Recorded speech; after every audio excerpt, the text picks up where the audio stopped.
Penantian panjang para fans Persis Solo tampaknya akan segera berakhir.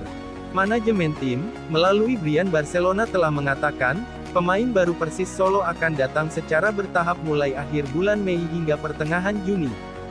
Kuota pemain Persis Solo hanya menyisakan 6 slot lagi, untuk 3 pemain lokal dan 3 pemain asing. Menurut Brian, semuanya sudah deal, tinggal menunggu mereka datang ke Solo untuk diperkenalkan ke publik. 6 pemain itu adalah, yang pertama, Andik Firmansyah.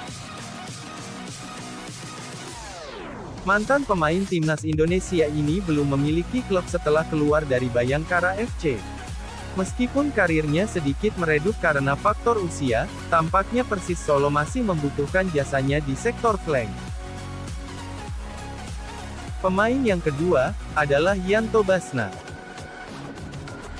Bek asal Papua ini lebih banyak menghabiskan karir di Liga Thailand. Kehadirannya di lini belakang Persis Solo sangat dibutuhkan untuk menggantikan kompatriotnya, Andri Ibo. Pemain yang ketiga, adalah Diego Bardanca. Pemain berkebangsaan Filipina ini telah mengucapkan salam perpisahan dengan Chonburi FC minggu lalu. Sebagai bek, dia memiliki postur yang tinggi dan sangat rapi dalam mengambil bola dari lawan di area pertahanan sendiri. Akan jadi Twin Tower jika diduetkan di lini pertahanan bersama Jaimerson. Pemain yang keempat, adalah Ramadan Sananta. Striker yang mencuri perhatian di perhelatan SEA Games lalu, akhirnya memilih berlabuh ke kota Bengawan. Padahal, dia menjadi komoditi utama di pasar transfer setelah memutuskan hengkang dari PSM Makassar. Dia akan menggantikan peran yang ditinggalkan oleh Ferdinand Sinaga. Pemain yang kelima, adalah Moussa Sidibe. Mantan pemain JDT berkebangsaan Mali ini mendapatkan sedikit menit bermain di Liga Malaysia. Akhirnya dia memutuskan hengkang ke Persis Solo.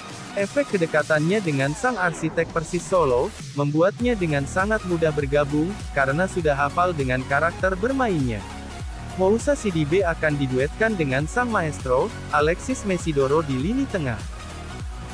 Pemain yang keenam, adalah Francisco Rivera. Pemain asal Meksiko ini terakhir kali bermain untuk klub FC Lapi di Liga Kosovo. Perannya sangat vital bagi tim. Walaupun bukan sebagai penyerang utama, dia mampu mencetak 7 gol bagi FC Lapi. Itulah 6 pemain baru Persis Solo yang akan segera bergabung untuk musim depan.